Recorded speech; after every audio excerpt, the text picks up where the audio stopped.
म्हणून परत आपले स्वागत आहे आणि हे लेक्चर क्रमांक 59 आहे ज्याबद्दल आपण बोलणार आहोत। आणि नॉन होमोजेनियस लिनियर इक्वेशनच्या सोल्युशन वरील चर्चा कंटिन्यू ठेवूया। म्हणून विशेषतः आपण पर्टिक्युलर इंटिग्रल आणि पर्टिक्युलर इंटिग्रल शोधण्यासाठीच्या सोल्युशन तंत्रांबद्दल बोलत होतो आणि मागील लेक्चरपासून फक्त लक्षात ठेवण्यासाठी तर आपल्याकडे ही पर्टिक्युलर इंटिग्रल मिळविण्याची जनरल पद्धत आहे 1 ओव्हर d मायनस अल्फा। जेव्हा आपण हे लागू करतो x हे लहान x चे फंक्शन आहे, नंतर आपण येथे या इंटिग्रलसह मिळवू शकतो। म्हणून इंटिग्रल ओव्हर अल्फा x च्या बाहेर आणि नंतर integral x power minus alpha x dx हा एक अतिशय जनरल प्रकार होता जो कोणताही पर्टिक्युलर इंटिग्रल मिळविण्यासाठी वापरला जाऊ शकतो। परंतु नंतर जेव्हा x एक्सपोनेन्शियल फंक्शन आहे तेव्हा आपण या विशेष फॉर्मवर देखील चर्चा केली आहे म्हणजे c पॉवर x। त्या प्रकरणात आम्हाला हे समजले आहे की 1 वर हे फंक्शन जे या ऑपरेटर d चे फंक्शन आहे आणि पॉवर x आहे जेव्हा आपण या एक्सपोनेन्शियल फंक्शन संबंधित इन्व्हर्स ऑपरेटर लागू करतो फक्त बदल होईल की हा d या ने बदलला जाईल आणि ते या ऑपरेशनचे व्हॅल्यू असेल येथे जेव्हा आपण या एक्सपोनेन्शियल फंक्शनवर 1 ओव्हर fd वर इन्व्हर्स ऑपरेशन लागू करतो। परंतु हा पॉइंट येथे होता की हा f0 च्या इक्वल नाही, अन्यथा आपण असे करू शकत नाही की जेव्हा हा f हे 0 च्या इक्वल असेल मग हे fd आपल्याला काय समजले आहे की या f मध्ये एक घटक d minus f over r असणे आवश्यक आहे कारण येथे आपल्याला हे f e 0 च्या इक्वल मिळत आहे म्हणून येथे एक घटक असेल तर येथे d minus f over r हे 1 to 3 इंटिजर वर असू शकते आणि त्या प्रकरणात आपण हे देखील काढले आहे की जेव्हा आपण 1 एक्सपोनेन्शियल फंक्शन वापरतो तेव्हा एकापेक्षा जास्त d मायनस हा पॉवर r आपल्याला फॅक्टोरियल r वर एक्सपोनेन्शियल x वर हे 1 पॉवर r मिळेल जेणेकरून हे थेट सूत्र आहे जे आपण पर्टिक्युलर इंटिग्रल शोधण्यासाठी लागू करू शकतो जर राइट हँड साइडला e पॉवर x सारखे एक्सपोनेन्शियल फंक्शन आहे। आता आपण आज चर्चा कंटिन्यू करू की जेव्हा x हा राइट हँड साइड आहे तेव्हा त्या प्रकरणात साइन फंक्शनवरील कोसाइन फंक्शनचे आहे तसेच आपण काही थेट रिझल्ट मिळवू शकतो जे पर्टिक्युलर इंटिग्रल प्राप्त करण्यासाठी वापरले जाऊ शकतात। राइट हँड साइडचे फंक्शन साइन फंक्शन किंवा कोसाइन फंक्शन असेल तेव्हा हा पर्टिक्युलर इंटिग्रल मिळविण्यासाठी आपण प्रथम या छोट्या रिझल्टकडे पाहतो। जर अल्फा बीटा कॉन्स्टंट असेल तर फाय डी स्क्वेअर, तर येथे हा ऑपरेटर या ऑपरेटर डी स्क्वेअरचे फंक्शन आहे म्हणून जर ते डी स्क्वेअरमध्ये दिले गेले नाही तर उदाहरणार्थ आपल्या डिफरन्शियल इक्वेशन मध्ये आपण करू शकतो किंवा आपण पुन्हा डी स्क्वेअर म्हणून लिहायचा प्रयत्न करू म्हणून जेव्हा हा फाय डी स्क्वेअर असेल तेव्हा येथे तर येथे साइन अल्फा x प्लस बीटावर लागू केलेल्या डी स्क्वेअरचे फंक्शन येथे अल्फा x प्लस बीटा अधिक जनरल आहे याचा रिझल्ट फाय मायनस अल्फा स्क्वेअरच्या इक्वल असेल म्हणून डी स्क्वेअर मायनस अल्फा स्क्वेअरने बदलला जाईल आणि साइन जसे असेल तसेच राहील आणि जेव्हा आपल्याकडे हे cos alpha x plus beta असेल तेव्हा रिझल्ट पूर्ण होईल। तर कॉसच्या केसमध्ये सुद्धा तसेच आपल्याकडे समान रिझल्ट आहे डी स्क्वेअर या मायनस अल्फा स्क्वेअर द्वारे बदलले जाईल आणि हे व्हेरीफाय करणे खूप सोपे आहे की जेव्हा आपण या साइन अल्फा x वर या ऑपरेटरला डी स्क्वेअर ला 2 टाइम्स लागू करतो तेव्हा आणि येथे एकदा या साइन अल्फा x प्लस बीटावर लागू करू तर काय होईल म्हणून या dv मध्ये या d कडे स्लाइस आहे तर आपल्याला हे कॉस मिळेल तर d हे डिफरन्शियल ऑपरेटर आहे म्हणून येथे अल्फा x प्लस बीटा आणि आपण या अल्फाला देखील मिळवू आणि एकदा आपण हे केले की आपण हे d लागू करू शकतो तसेच हे साइन अल्फा x प्लस बीटासह मायनस केले जाईल आणि आमच्याकडे या फरकातून आणखी एक अल्फा आहे आणि 1 आधी बसला होता तर आपल्याला मायनस काय मिळेल हा अल्फा वर्ग आहे आणि समान function sine alpha plus beta आहे जेणेकरून हा डी स्क्वेअर आणि साइन या अल्फा x प्लस बीटाचा रिझल्ट झाला आणि याचा रिझल्ट म्हणून आपण पाहतो की हा डी स्क्वेअर फक्त मायनस अल्फा स्क्वेअरद्वारे रिप्लेस केला आहे तेच आपण तोच फंक्शनसाठी प्रूफ देऊ शकतो। म्हणून याचा रिझल्ट म्हणून आता आपण जे काही लक्षात घेतले आहे त्याचा रिझल्ट म्हणजे येथे 6 साठी जे काही चांगले आहे ते मायनस अल्फा स्क्वेअरद्वारे रिप्लेस केले जाईल। जेव्हा जेव्हा आपल्याकडे डी स्क्वेअर या प्रकारात एक्सप्रेशन असेल तेव्हा डी स्क्वेअरचा फाय काय होईल जेणेकरून हा डी स्क्वेअर मायनस अल्फा स्क्वेअरद्वारे रिप्लेस केला जाईल। तर हा जनरल रूल आहे जो आपल्याला हे समजले आहे की या साइन फंक्शनवर स्क्वेअर ऑपरेटर फक्त हे लक्षात ठेवून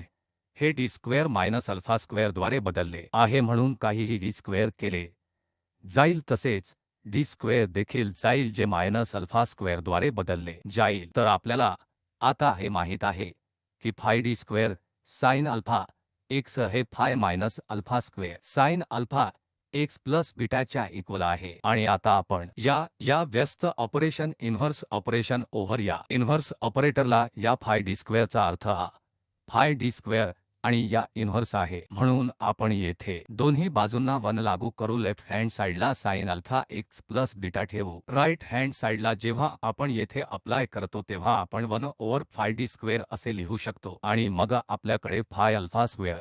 आणि sine alpha x plus beta आहे। आणि आता जर हे फाय मायनस अल्फा स्क्वेअर 0 च्या इक्वल नसेल तर आपण काय करू तर हे एक्स पासून मुक्त आहे। साहजिक हा ऑपरेटर या फायवर काहीही करणार नाही आणि आपण लेफ्ट हँड साइडला जाऊ शकतो आणि या 1 ओव्हर फाय डी स्क्वेअरवर आपल्याकडे जे आहे त्याचे अंतिम रिझल्ट या साइनवर अल्फा एक्स प्लस बीटा आपल्याला येथे प्रदान करते 1 ओव्हर फाय हे सर्व मायनस अल्फा स्क्वेअर आहे आणि नंतर sign alpha x plus beta आहे। तर हा रिझल्ट आहे जो आपण थेट वापरला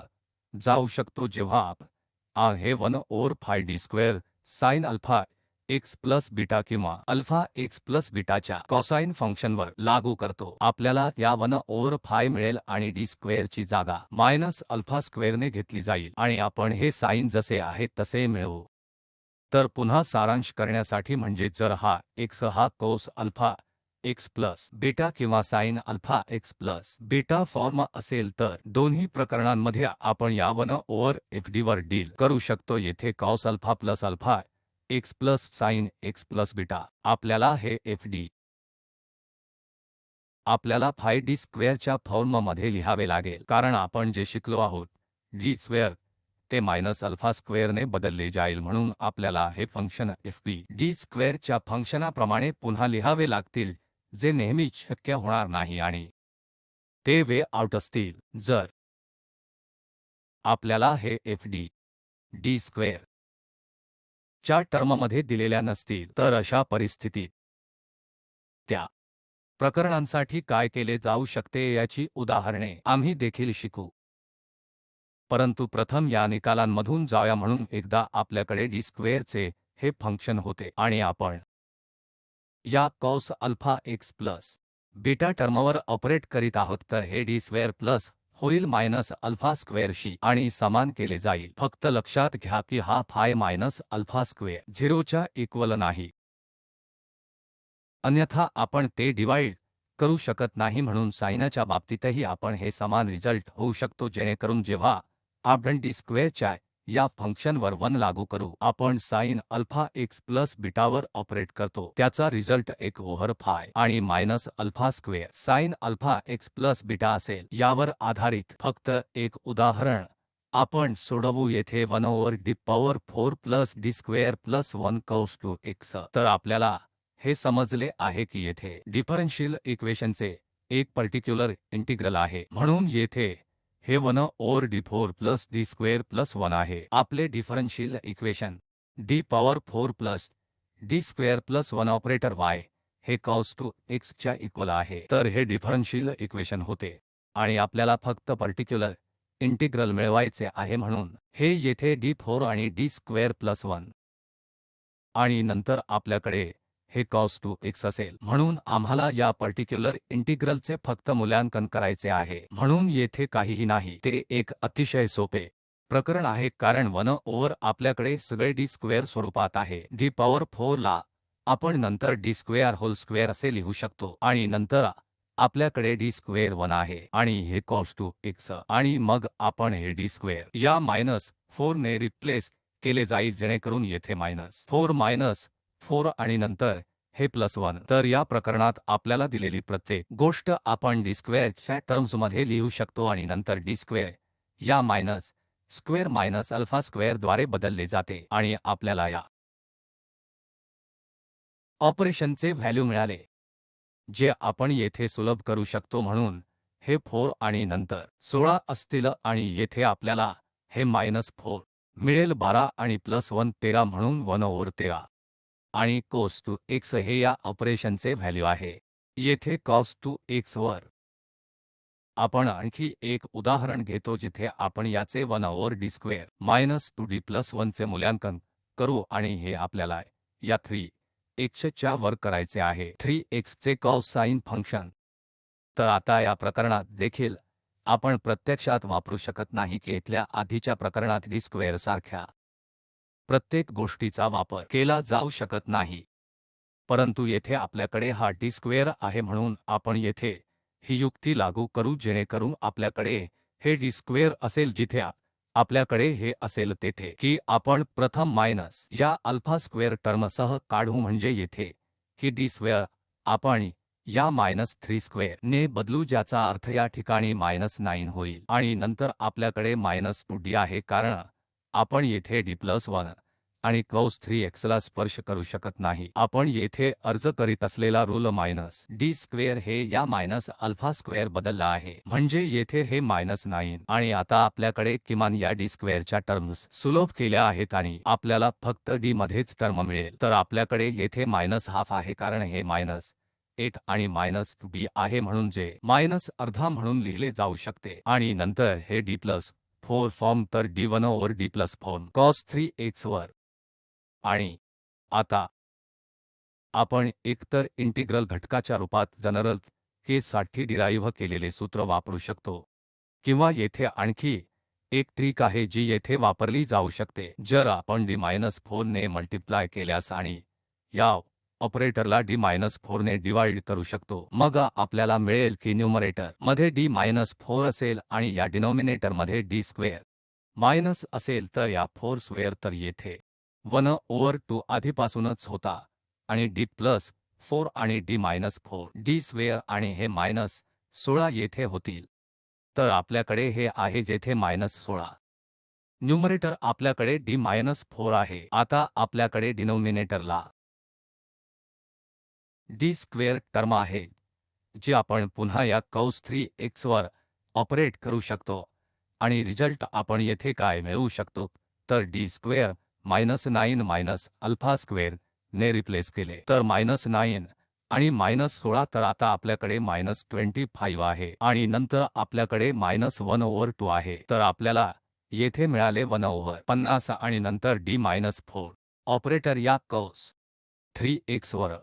आणि मग आपण आता या ऑपरेटरचे संचालन करू शकतो कारण एकदा आपल्याकडे हा d ऑपरेटर न्यूमरेटर मध्ये आहे तर तो येथे एक साधा डिफरन्शिएशन आहे तर d या cos 3x वर आपल्याला हे d यासह मिळेल 3x हे मायनस साइन 3x असेल आणि नंतर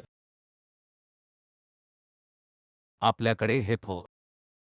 cos 3x आणि नंतर येथे 50 असेल तर हे व्हॅल्यू आहे जे आपण या स्वरूपात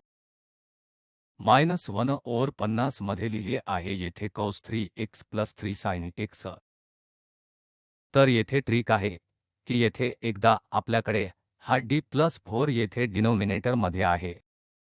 मग आपण या कॉन्जुगेटसह अप्लाय करू शकतो d-4 आणि d-4 जे पुन्हा d स्क्वेअर टर्म बनवते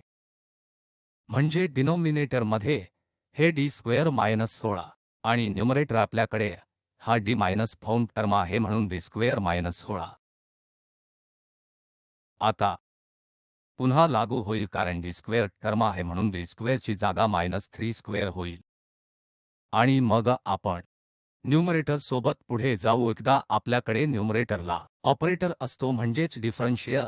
ऑपरेटर आपण दिलेल्या फंक्शनवर सहजपणे ऑपरेट करू शकतो तर तेव्हा आपल्याकडे हे दुसरे प्रकरण असेल तर हा फाय मायनस अल्फा स्क्वेअर 0 च्या इक्वल असेल त्या प्रकरणात पर्टिक्युलर इंटिग्रल जे आपण आता शिकणार आहोत, जे 1 over D square plus alpha square आणि या साइन अल्फा x वर ऑपरेट केल्यावर, तर येथे डी स्क्वेअर जर आपण या मायनस अल्फा स्क्वेअरने रिप्लेस केलेत तर हे 0 होत आहे, म्हणून हे करण्याची परवानगी नाही. आपल्याला हे सूत्र करण्याची परवानगी नाही जे आधी काढले गेले आहे, परंतु आपल्याला हे माहित करावे लागेल, पुन्हा लिहावे लागेल आणि शेवटी आपल्याला काय मिळेल ते पाहावे लागेल. म्हणून आपण हे आता साइन अल्फा x पुन्हा कसे लिहू जेणेकरून साइन अल्फा चा इमॅजिनरी भाग आपण हे 1 over D square plus alpha स्क्वेअरचा एक ऑपरेटर म्हणून घेऊ. तर हे साइन अल्फा x आपण हे खरोखर लिहिले आहे की cos alpha x plus I times या साइन अल्फा x आणि आपण या अर्थाचा इमॅजिनरी भाग घेत आहोत, म्हणजे आपण बोलत आहोत 1 over D square plus alpha square sine alpha x जे आपण येथे ऑपरेशन करू इच्छित आहोत. म्हणून हे या प्लस टर्म्समध्ये लिहू. हे I आणि पुन्हा तेच फंक्शन सादर करतो जे आपण मूल्यांकन करू इच्छितो, ज्या फायद्याचे आता आपल्याला आता या बाजूने मिळत आहे. म्हणून आपण येथे जे काही प्राप्त करतो त्याचा हा इमॅजिनरी भाग आपण येथे गोळा करू, कारण इमॅजिनरी भाग आपण मूल्यांकन करू इच्छित आहोत. परंतु या मार्गाने आपण हे कसे सिम्प्लिफिकेशन केले आहे की जर आपण हे एकत्र केले तर आपल्याकडे 1 over D square plus alpha square आणि cos alpha x plus I sine alpha x असेल. तर cos alpha x plus I sine alpha x exponential function I alpha x आणि नंतर आपल्याकडे हे 1 over D square plus alpha square operation आहे आणि आपल्याला मागील शिकलेल्या लेक्चरमधून त्या एक्सपोनेन्शियल फंक्शनावरील ऑपरेशन माहित आहे. तर आपण आता कन्सिडर करू D square plus alpha square या एक्सपोनेन्शियल I अल्फा x वर ऑपरेट करत आहोत. हे आपण आता 1 over D square plus alpha square असे लिहू शकतो, कारण हे 1 over D minus I alpha आणि into 1 over D plus I alpha. तर डी स्क्वेअर प्लस आपण D square minus alpha whole square असे लिहिले आहे आणि मग आपण हे डी मायनस I अल्फा आणि D plus I alpha form लिहू शकतो. आणि आपल्याला आधीच माहित आहे की हे 1 over D plus I alpha कसे लागू करू, कारण जेव्हा डी हे I अल्फा टर्म्सने बदलेन तेव्हा आपल्याकडे या ऑपरेशनचा रिझल्ट म्हणून 1 ओव्हर 2 I अल्फा असेल आणि मग उर्वरित 1 over D minus I alpha या ओव्हर I अल्फा x वर ऑपरेट होते आणि हे 1 ओव्हर 2 I अल्फा आम्ही या ऑपरेशनमधून बाहेर काढले आहे. आता शेवटी हे 1 over D minus I alpha over I alpha x आणि ही अगदी तंतोतंत चर्चा झाली होती की येथे आपण थेट या डीला सबस्टिट्यूट करू तेव्हा हे 0 होत आहे, परंतु आपण सूत्र प्राप्त केले आहे आणि हे याचे व्हॅल्यू येथे आहे. हे x ओव्हर फॅक्टोरियल 1 आणि हे समान असेल, म्हणजेच पॉवर I अल्फा x. आता याचे value x over 2 I alpha असेल, कारण x ओव्हर फॅक्टोरियल 1. तर यामधून येथे हे ऑपरेशनमधून आपल्याला x ओव्हर फॅक्टोरियल 1 मिळेल आणि AI अल्फा x आणि नंतर या 1 सह आपल्याकडे 2 I अल्फा आहे. हे आपण येथे लिहिले आहे x ओव्हर 2 I अल्फा आणि एक्सपोनेन्शियल I अल्फा x. आता आपल्याला हे 1 over D square plus alpha I square operator sign alpha x वर मिळवायचे आहे आणि आपल्याला इमॅजिनरी भाग घ्यायचा आहे. डेरिव्हेशन येथे जे सूचित करत आहे तर याचे इमॅजिनरी भाग आपल्याला मिळेल. तर याचे इमॅजिनरी भाग काय असेल, तर आपल्याकडे आहे हे x ओव्हर 2 अल्फा आणि ही पॉवर I अल्फा x. तर आपण cos alpha x plus I sine x लिहू आणि हा पहिला भाग मायनस x असेल, तर मी येथे मायनस x ला गुणाकार करेल I ने. हे आहे I स्क्वेअर जे मायनस 1 ते अल्फा आहे जे कॉस अल्फा x 6 आहे आणि दुसरा शब्द यापासून मुक्त होईल, म्हणजेच मी रद्द करीन आणि या साइन अल्फा x वर आपल्याकडे 2 अल्फा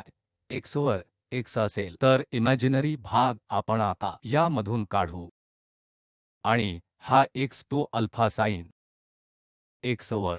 या x चा इमॅजिनरी भाग असेल आणि मायनस या I टाइम्स x चा 2 अल्फा आणि कॉस अल्फा x वर तर साइनचा इमॅजिनरी भाग मायनस मायनस साइन x वर टू अल्फा कौस अल्फा x सह असेल आणि याचा result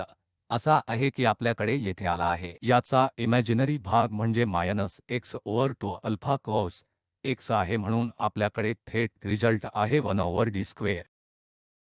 plus alpha square sine alpha x वर ऑपरेट केलेले आपल्याला येथे minus x over two alpha value मिळेल म्हणून येथे x ओव्हर टू अल्फा आणि कौस साइनला कौस अल्फा x किंवा हे येथे अल्फा आहे म्हणून कौस अल्फा x आणि मायनस x म्हणजे यामधून अल्फा टर्म काय येईल म्हणून फक्त लक्षात ठेवण्यासाठी कारण 1 ओव्हर d म्हणून हा इन्व्हर्स ऑपरेटर म्हणून घेतला जाईल जेणेकरून हे साइन कॉस म्हणून घेतले जाईल साइनचे इंटिग्रल मायनस साइन सह कॉस असेल आणि x over two a factor मिळेल कारण जेव्हा आपण येथे अल्फा x घेतो तेव्हा कॉस अल्फा x साठी काय होईल हे रिअल होईल जर आपण येथे कॉस अल्फा x ठेवले तर आपल्याला याचा रिअल भाग घ्यायचा आहे आणि या चा रिअल भाग शेवटी या sine alpha x over two alpha या साइन अल्फा x सह असेल तर याचा रिझल्ट असा होईल जेव्हा आपण हे 1 over d square plus alpha square cos alpha x वर लागू करतो x over two alpha x आणि साइन अल्फा x ही व्हॅल्यू असेल तर सारांश करण्यासाठी आता आपल्याकडे असलेले हे दोन महत्त्वपूर्ण रिझल्ट जेव्हा आपण sine alpha x over 1 over d square plus alpha square लागू करतो तेव्हा याचा रिझल्ट म्हणजे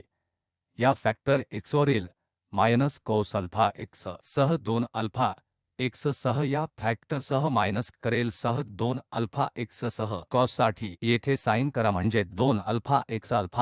x ओव्हर टू अल्फा तर फक्त एक उदाहरण d स्क्वेअर प्लस 4y हे साइन स्क्वेअर x च्या इक्वल आहे याचे जनरल सोल्यूशन शोधा आणि प्रथम आपल्याला एक जनरल सोल्यूशन शोधण्याची आवश्यकता आहे म्हणून आपल्याला होमोजेनियस इक्वेशनचा एक जनरल सोल्यूशन शोधण्याची आवश्यकता आहे किंवा त्याऐवजी आपण त्यास प्रशंसा फंक्शन म्हणतो जेणेकरून आपल्याला याचे कॉम्प्लिमेंटरी फंक्शन सापडेल जेथे ऑक्सिलरी इक्वेशन m स्क्वेअर असेल येथे प्लस 4 0 च्या इक्वल आहे म्हणून m हे 0 प्लस मायनस 2 i च्या इक्वल आहे आणि नंतर कॉम्प्लिमेंटरी फंक्शन एक्सपोनेन्शियल 0 x घेते जे 1 आहे तर c1 cos 2 x 2 आणि c2 sin 2 x तर हे डिफरन्शियल इक्वेशनचे ऑक्सिलरी फंक्शन आहे आणि मग आपल्याला पर्टिक्युलर इंटिग्रल मिळेल जे 1 ओव्हर d स्क्वेअर प्लस 4 आणि sin स्क्वेअर x फॉर्म घेईल आणि आपल्याला येथे sin अल्फा x आणि cos अल्फा x वर रिझल्ट माहित आहे जे आपल्याला माहित आहे म्हणून आपण येथे काय लागू करू शकतो आपण हे sin x स्क्वेअर ला 2x च्या अँगल मध्ये लिहू शकतो तर ते 1 ओव्हर d स्क्वेअर प्लस 4 असेल आणि हे sin square x over minus cos 2x divided by 2 म्हणून लिहिले जाईल आणि आता आपण या 1 मायनस cos 2x वर या ऑपरेटरला लागू करू शकतो म्हणून आपण 1 ओव्हर 2 हे कॉन्स्टंट म्हणून बाहेर काढू शकतो तर 1 ओव्हर d 1 नंतर एक एक करून आपण बाहेर घेऊ शकतो आणि आपल्याकडे 1 ओव्हर d स्क्वेअर प्लस 4 आहे जे 1 minus 1 over d square plus 4 वर ऑपरेट केले आहे आणि जे या cos 2x वर ऑपरेट केले आहे आणि मग हे आज आपण वापरत असलेली युक्ती म्हणून आपण त्याचा एक्सपोनेन्शियल 0 x घेऊ शकतो म्हणून हे d 0 ने रिप्लेस होईल जेणेकरून आपल्याला हे 1 बाय 4 मिळेल आणि मग येथे हे cos 2x येथे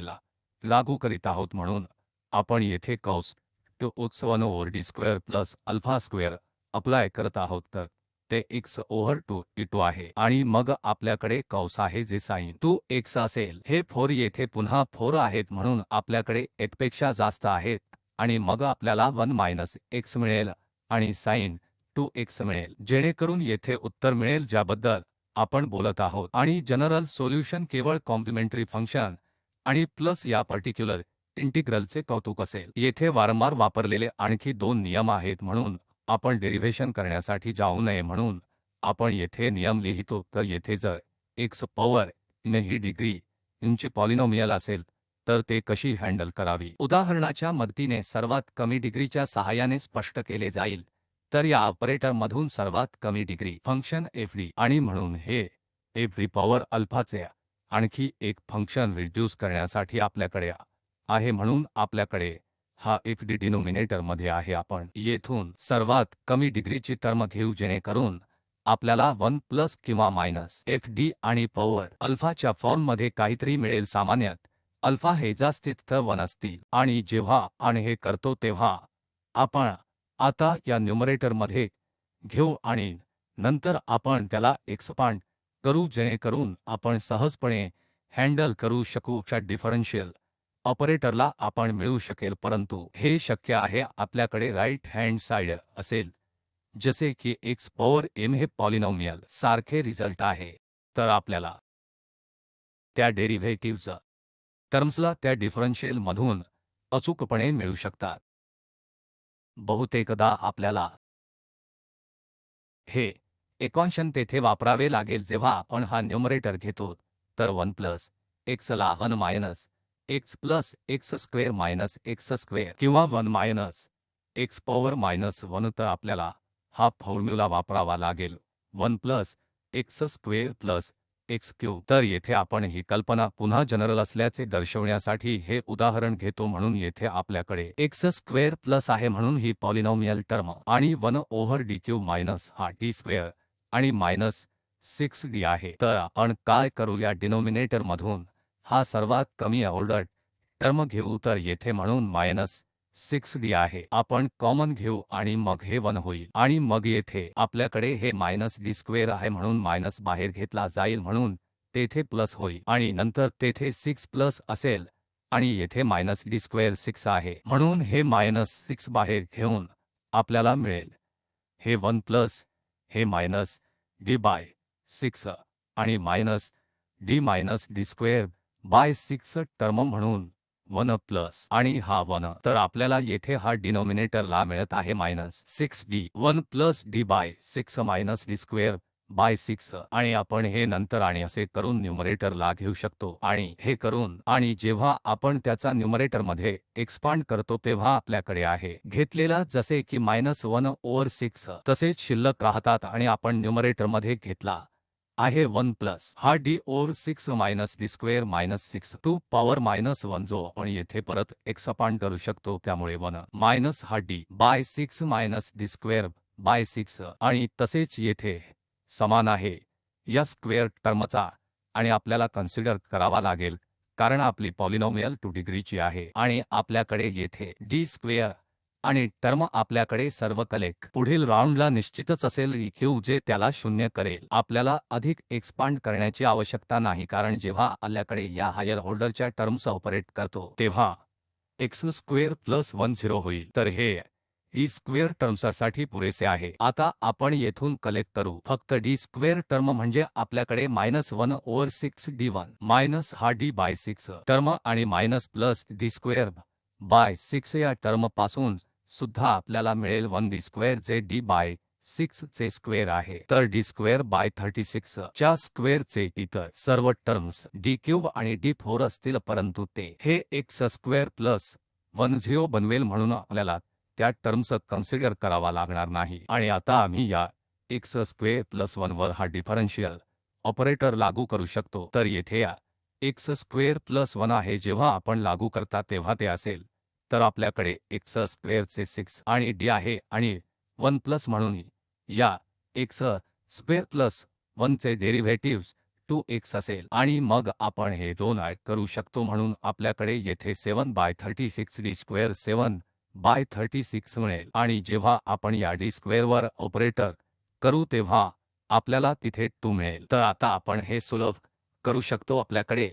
याचा रिझल्ट असा होतो की 6d आणि x square minus x by 3 plus 25 by 18 1 by d म्हणजे इन्व्हर्स ऑपरेटर। तर या डिफरन्शियल ला इन्व्हर्स म्हणजे हे साधे इंटिग्रेशन, या सोप्या इंटिग्रेशनचा 1 ओव्हर d म्हणजे आपल्याला एकदा इंटिग्रेट करावे लागेल जे या इंटिग्रेशनसाठी येथे रिझल्ट होईल। हा डायरेक्ट फॉर्म्युला अशा परिस्थितीमध्ये जेव्हा x ओव्हर x गुणिले v असेल तेव्हा v हे x चे कोणतेही फंक्शन असते आणि हे फॉर्म घेता येईल म्हणून 1 over a v power x v म्हणून आपण हे ओव्हर x या u पॉवर x ऑपरेशनच्या बाहेर घेता येईल, परंतु येथे d रिप्लेस केला जाईल d प्लस ने आणि हा v जेव्हा असाच असेल जेणेकरून एक प्रकारचे शिफ्टिंग थेरम जे आपण येथे रिझल्ट शिफ्ट करण्यासाठी वापरतो। पुन्हा यावर आधारित फक्त एक उदाहरण दर्शविण्यासाठी आपल्याकडे 1 over d square plus 3d plus 2 power 2x आणि नंतर साइन x आहे। तर येथे पॉवर 2x आपण या ऑपरेशनमधून बाहेर काढले आहे, परंतु नंतर प्लस 2 जे येथे केले जाईल आणि आता आपण हे या साइन x वर चालवू इच्छितो आणि अशा प्रकारे आपण येथे काय शिकलो आहोत हे सोपे करण्यासाठी आपल्याला या साइनवर d स्क्वेअर प्लस 7d आणि प्लस 11 मिळेल आणि नंतर आपण या d स्क्वेअरला d मायनस 1 ने आधी चर्चा केल्याप्रमाणे बदलू शकतो। तर एकाला 7d प्लस 11 मिळेल आणि मग आपल्याला येथे 7d मायनस 11 ने डिवाइड करावा लागेल हे d स्क्वेअर पुन्हा मिळविण्यासाठी आणि हे साइन x पुन्हा येथे मिळेल आणि हे d स्क्वेअर 1 ने बदलले जाईल आणि मग हे ऑपरेशन आपण या साइन x वर लागू करू शकतो। तर हा शेवटचा थेट फॉर्म्युला आहे जो आपण येथे पुन्हा प्रूफ प्रदान करू शकत नाही, म्हणून आता येथे 1 over fv xv x into vv हे x चे फंक्शन आहे। तर हा फॉर्म्युला असे म्हणते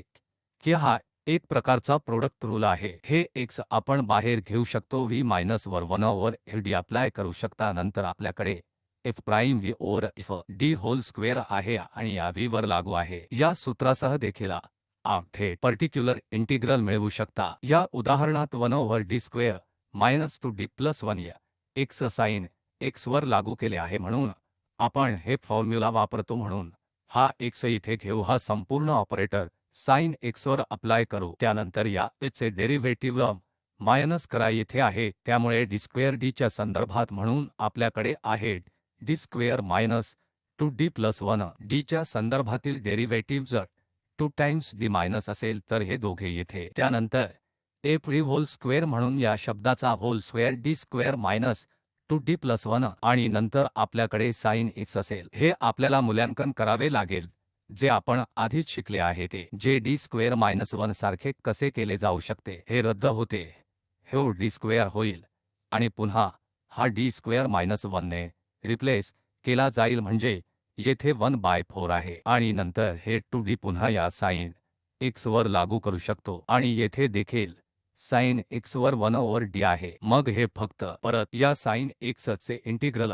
असेल, तर आपल्याला येथे चर्चा केलेल्या या सूत्राचा वापर करून हा निकाल मिळेल। आता कन्क्लूजन पर्यंत आपण अनेक थेट सूत्रे शिकलो आहोत। एक म्हणजे हा 1 over 5d square cos x जो नियम म्हणतो की d स्क्वेअर या मायनस स्क्वेअरने रिप्लेस केला जाईल आणि हे 1 over d square plus square sine x जेव्हा आपण हे करू शकत नाही कारण d स्क्वेअर हे मायनस स्क्वेअर ने रिप्लेस झाले, ज्यामुळे ते 0 झाले। फॉर्म्युला असा होता ह्या रिझल्ट मायनस x आहे तू a कॉस x समान जे आपल्याकडे आहे ते कॉस x आणि या प्रकरणात हे x ओव्हर 2 साइन x जेव्हा x power in right hand side polynomial असते तेव्हा ही कल्पना कार्य करेल की आपण या डिनॉमिनेटर मध्ये असे लिहू शकतो की 1 plus minus fd power alpha जे आपण न्यूमरेटर घेऊ आणि त्याला x पांड करू शकतो। आपल्याकडे आणखी एक थेट सूत्र होते की पॉवर x च्या काही फंक्शनसह बसलेले आहे, तर पॉवर एक्सपोनेन्शियल x हे आपण बाहेर काढू शकतो आणि मग हे d मध्ये बदलले जाईल, d शिफ्ट केला जाईल d प्लस ने। शेवटी आपण या सूत्राचे देखील शिकलो आहोत, जेव्हा x इंटू v वर 1 ओव्हर fd v लागू होतो तेव्हा हे एक प्रकारचे प्रोडक्ट रूल आहे। येथे x आणि नंतर आपण v वर 1 ओव्हर fv लागू करा, नंतर fd चे derivatives with respect to d minus करा आणि या fd whole square into v ने डिव्हाइड करा। आपण हे इंटिग्रल पर्टिक्युलर इंटिग्रल मिळवण्याबद्दल अनेक युक्त्या पाहिल्या आहेत। आपण कॉम्प्लिमेंटरी फंक्शन किंवा होमोजिनियस इक्वेशनच्या जनरल सोल्यूशन कम्प्यूट कशी करावी हे देखील शिकलो आहोत। होमोजिनियस इक्वेशनचे जनरल सोल्यूशन शोधण्यासाठी आपल्याला फक्त कॉम्प्लिमेंटरी फंक्शन आणि अनेक परिस्थितीत आपण शिकलेल्या पर्टिक्युलर इंटिग्रल ॲड करावे लागेल। तर हे लेक्चर तयार करण्यासाठी हे संदर्भ वापरले आहेत आणि आपण लक्ष दिलेत म्हणून आभार।